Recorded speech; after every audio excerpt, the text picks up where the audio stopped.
নমস্কার, সকলকে স্বাগত জানাই স্কিল দুনিয়া বিএফএসআই বিএফএসআই চ্যানেল স্কিল দুনিয়ার মতোই আর একটা আমাদের যেটা মেইন চ্যানেল আছে, বাট বিএফএসআইতে আমরা শুধুমাত্র ব্যাংকিং এবং ইন্স্যুরেন্স রিলেটেড জব নোটিফিকেশনের ভিডিও করে দিই। জব রিলেটেড কোনো ইনফরমেশন থাকলে দিয়ে দিই এবং আমাদের বিভিন্ন ব্যাংকের সঙ্গে টাই আপ হচ্ছে, তো সেই পারপাস আমরা ইন্টারভিউ গাইডেন্সের ব্যাচ আনবো শুধুমাত্র ব্যাংকিংয়ের জন্য, যেখানে ব্যাংকিং নলেজ শেখানো হবে, ইন্স্যুরেন্সের নলেজ শেখানো হবে এবং সেই পারপাস জব রিলেটেড প্লেসমেন্টও দেওয়া হবে আলাদা আলাদা ব্যাংকে। তো আজকের চাকরির বক্তব্য বলি, পদের নাম বলে দেবো, কোন ব্যাংকে বলে দেবো, সমস্ত কিছু বলে দেওয়া হবে। তো কোন ব্যাংকে? ইন্ডাসইন্ড ব্যাংকে। ইন্ডাসইন্ড ব্যাংকের ভ্যাকেন্সি, যেখানে পদের নাম কি? Service relation manager. আজকের চাকরির বক্তব্য ম্যানেজারিয়াল পোস্টে সার্ভিস রিলেশন ম্যানেজার। কোন কোম্পানি? আগেই বলে দিলাম, ইন্ডাসইন্ড ব্যাংক। লোকেশন কোথায়? কলকাতা। যোগ্যতা কি? গ্রাজুয়েট। অভিজ্ঞতা 1 থেকে 5 বছর। 1 থেকে 5 বছর অভিজ্ঞতা। এই অভিজ্ঞতা মানে মোটামুটি আপনার অন্যান্য অভিজ্ঞতা থাকলেও চলবে, আপনার যে ব্যাংক রিলেটেড অভিজ্ঞতাই দরকার এরকম কোনো ব্যাপার নেই। মোটামুটি নর্মাল অন্য কোনো কাজ করেছেন, 1 বছরের যোগ্যতা আছে, আপনি তাতেও পারবেন এবং এর লিঙ্ক আমরা এই ভিডিওর নিচে কমেন্ট বক্সে দিয়ে দেব। স্যালারি কত সেটা একবার বলে দিই, 35,000 থেকে 55,000 পার মান্থ। কেন 35,000? কেন? বিভিন্ন আলাদা আলাদা লেভেলের জব ভ্যাকেন্সি আছে, তো মোটামুটি এবং এক্সপিরিয়েন্সের ওপরেও স্যালারিটা ভেরি করবে। যে কারোর 2 বছরের এক্সপিরিয়েন্স আছে তার জন্য যে স্যালারি, বা কারোর 4 বছরের এক্সপিরিয়েন্স আছে তার তো অটোমেটিক্যালি স্যালারিটা একটু বেশি হবে। তো ইন্ডাসইন্ড ব্যাংক বলছে 5 থেকে 8, মানে 5, 5.5 থেকে 8 লাখ, এটা এক্সপিরিয়েন্স অনুযায়ী।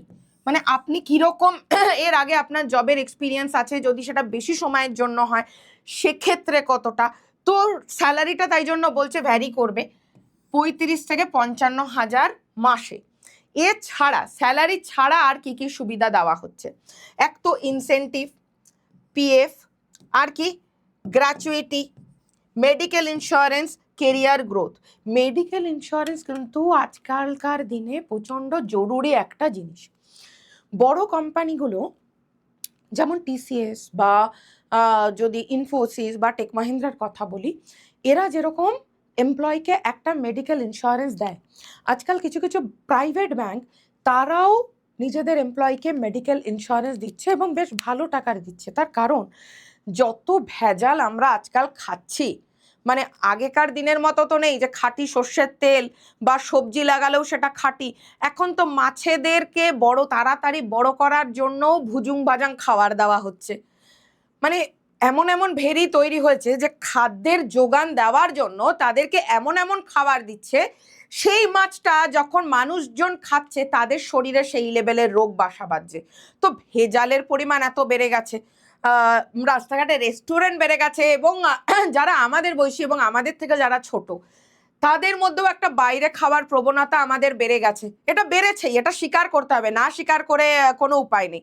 আমাদের থেকে যারা বয়সে বড় অথবা কাকু কাকিমারা যদি কেউ আমাদের ভিডিও দেখছেন, আপনারা নিশ্চয়ই মনে মনে এখন হাসছেন যে কেমন লাগছে, বারবার বাড়ি থেকে বলা হয় বাইরের খাবার খেও না, বাইরের খাবার খেও না। সত্যিই তাই, আমাদের বাবা মায়েরা খেয়াল করে দেখবেন বারবার বলে আরে বাইরে খাস না, বাইরে খাস না, এবং তারা যে বয়সে গিয়ে তাও মোটামুটি সুস্থ আছে। আমরা কিন্তু অনেক কম বয়স থেকেই আমাদের জেনারেশনের কারো সুগার, কারো থাইরয়েড, মানে কারোর প্রেশারের রোগ, তো এগুলো না অনেকটা খাদ্যাভ্যাসের জন্যই হয়েছে।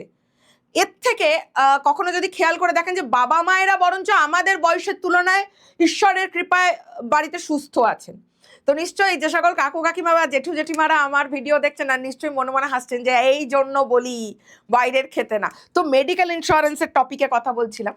তো মেডিকেল ইন্স্যুরেন্স এই খাবারের ভেজাল বা আমাদের নিজস্ব লাইফস্টাইলের জন্য মানে এত এক্সট্রা রোগ বেড়ে গেছে।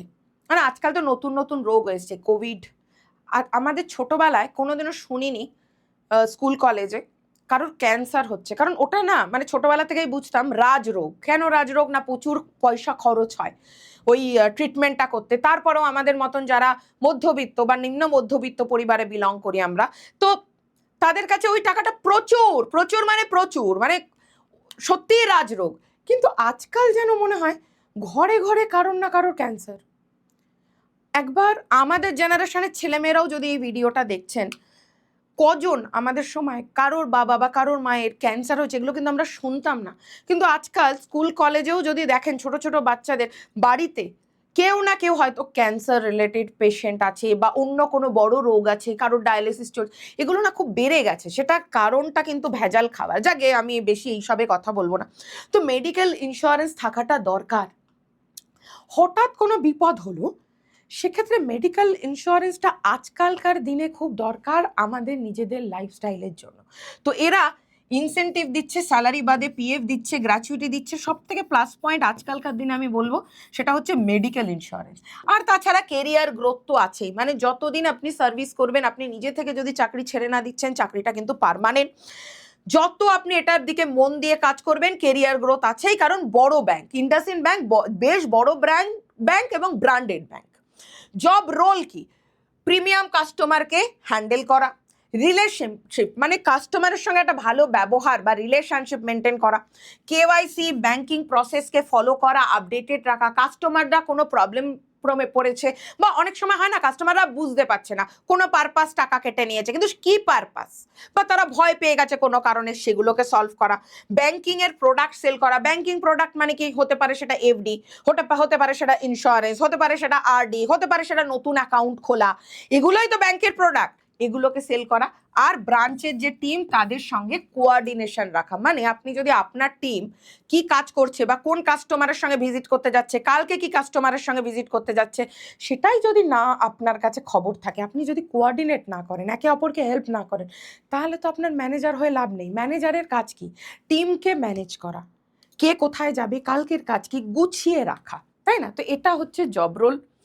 ইন্টারভিউর কোশ্চেনে নিজের সম্পর্কে বলুন, এটা প্রিপেয়ার করতে পারেন। ইন্ডাসইন্ড ব্যাংকে কেন জয়েন করতে চান, এটা। বর্তমানে যদি আপনি কোনো চাকরি করছেন সেটা ছাড়ছেন কেন, এটা একটা কোশ্চেন। আপনার স্ট্রেংথ কি, আপনার উইকনেস কি, এটা একটা ইন্টারভিউয়ের কোশ্চেন। 5 বছর পরে নিজেকে কোথায় দেখতে চান, এটা একটা ইন্টারভিউয়ের কোশ্চেন। তো এই চারের কোশ্চেনগুলো মোটামুটি আমি বলে দিলাম। এই কোশ্চেনগুলো আপনারা নিজেরা রেডি করে নিতে পারেন।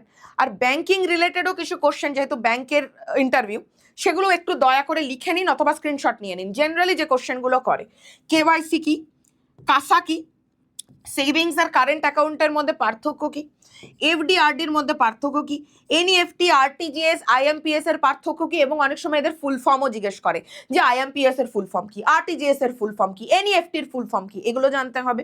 অ্যাফিলিয়েট ব্যাংকিং কি, ক্রস সেলিং বলতে কি বোঝায়, এগুলো মেনলি ব্যাংকিং রিলেটেড কোশ্চেন, কারণ আপনি ব্যাংকের জন্যই ইন্টারভিউ দিতে যাবেন। তো আমি এই দুটো স্লাইডে আপনাদের ইন্টারভিউতে কি কি কোশ্চেন আসতে পারে সেটাও বলে দিলাম। এটা এইচআর রিলেটেড কোশ্চেন, আর এটা হচ্ছে ব্যাংকিং রিলেটেড কোশ্চেন যেটা করতে পারে।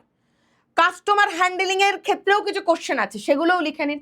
যদি কোনো প্রিমিয়াম কাস্টমার মানে হেভি ওয়েট কাস্টমার ভালো মতন টাকা রাখে, প্রিমিয়াম কাস্টমার রেগে যায়, কিভাবে হ্যান্ডেল করবেন, কাস্টমার প্রোডাক্ট নিতে চাইলে কিভাবে কনভিন্স করবেন, টার্গেট আর কাস্টমার সার্ভিস কিভাবে ব্যালেন্স করবেন, রিলেশনশিপ ম্যানেজার এই পোস্টটাতেই নিয়োগ করা হচ্ছে, এর মেন দায়িত্ব কি, এগুলো হচ্ছে কাস্টমার হ্যান্ডেলিং রিলেটেড কোশ্চেন। তো আমরা সব রকমই বলিয়ে দিলাম। তাহলে এইচআর রিলেটেড কি কি কোশ্চেন জিজ্ঞেস করতে পারে, ব্যাংকিং রিলেটেড কি কি কোশ্চেন করতে পারে, কাস্টমার হ্যান্ডেলিং রিলেটেড কি কি কোশ্চেন করতে পারে, সমস্ত কিছু। আর ইন্টারভিউর ডকুমেন্ট কি কি লাগবে, রেজিউমে বা সিভি, প্রফেশনাল সিভি, হ্যাঁ, Aadhaar card, PAN card, education certificate, experience letter যদি থাকে, এই যে এক্সপিরিয়েন্স লেটার যদি থাকে, ফ্রেশাররাও আবেদন করতে পারেন। আর passport size photo, copy, 4 copy, 4 copy passport size photo.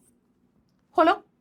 সিলেকশনের tips, formal dress পরে ইন্টারভিউ দিতে যান, মুখে একটা সুন্দর হাসি রাখুন, কনফিডেন্স বা আত্মবিশ্বাসের সাথে কথা বলুন, ব্যাংকের বেসিক কনসেপ্টসগুলো একটু গুগল থেকে ভালোভাবে পড়ে যান, কমিউনিকেশন স্কিল, কাস্টমার হ্যান্ডেলিংয়ের ওপরে একটু বেশি গুরুত্ব দিন, এগুলোও গুগল থেকে পাবেন। আর এই পদের জন্য ব্যাংকিং নলেজের পাশাপাশি কাস্টমার সার্ভিস এবং রিলেশনশিপ বিল্ডিং স্কিল খুবই গুরুত্বপূর্ণ, এগুলোর ওপর একটু মন দিন, কেমন? এরকম আরও ভিডিও পাওয়ার জন্য, এমন আরও ব্যাংকিং এবং ইন্স্যুরেন্সের জব আপডেট পেতে আমাদের স্কিল দুনিয়া বিএফএসআই চ্যানেল, এটা স্কিল দুনিয়া মেন চ্যানেল যেখানে আমরা এমএনসি রিলেটেড ভিডিও করি এবং ওখানে প্লেসমেন্টও দিই। বিএফএসআই চ্যানেল বানানো হয়েছে ব্যাংকিং এবং ইন্স্যুরেন্স সেক্টরে প্লেসমেন্ট দেওয়ার জন্য এবং জব আপডেট দেওয়ার জন্য। তো চ্যানেলকে ফলো করুন, সাবস্ক্রাইব করে রাখুন। ভিডিও ভালো লাগলে লাইক করুন, সাবস্ক্রাইব করুন, বন্ধুদের সঙ্গে শেয়ার করুন। আপনার কোনো পরিচিত লোক থাকলে তার সঙ্গে শেয়ার করুন যে শুধুমাত্র ব্যাংকেই চাকরি করতে চায়। ও আর একটা কথা তো বললামই না, এই যেটার ভিডিও দেখালাম বা ভ্যাকেন্সির কথা বললাম, এই ভ্যাকেন্সির অ্যাপ্লাই লিঙ্ক আমি কমেন্ট সেকশানে, এই ভিডিওর ঠিক নিচে কমেন্টে যাবেন, পিন করে দেওয়া থাকবে। হ্যাঁ, অনেকে হয়তো কমেন্ট করেন, কিন্তু একদম ওপরে যেটা পিন করে দেওয়া আছে আমাদের কোম্পানি বা চ্যানেলের তরফ থেকে, সেইটা হচ্ছে কমেন্টের অপশান, সরি অ্যাপ্লাই লিঙ্কের অপশান। ওটায় ক্লিক করে আবেদন করুন, রেজিউমেটা বানিয়ে নেবেন। কেমন? সকলে ভালো থাকুন, আমাদের পাশে থাকুন। স্কিল দুনিয়া বিএফএসআই চ্যানেলকে সাবস্ক্রাইব করে রাখুন, যাদের শুধুমাত্র লক্ষ্য ব্যাংকিং এবং ইন্স্যুরেন্সের ক্ষেত্রে কাজ করা। সকলে ভালো থাকুন। জয় হিন্দ।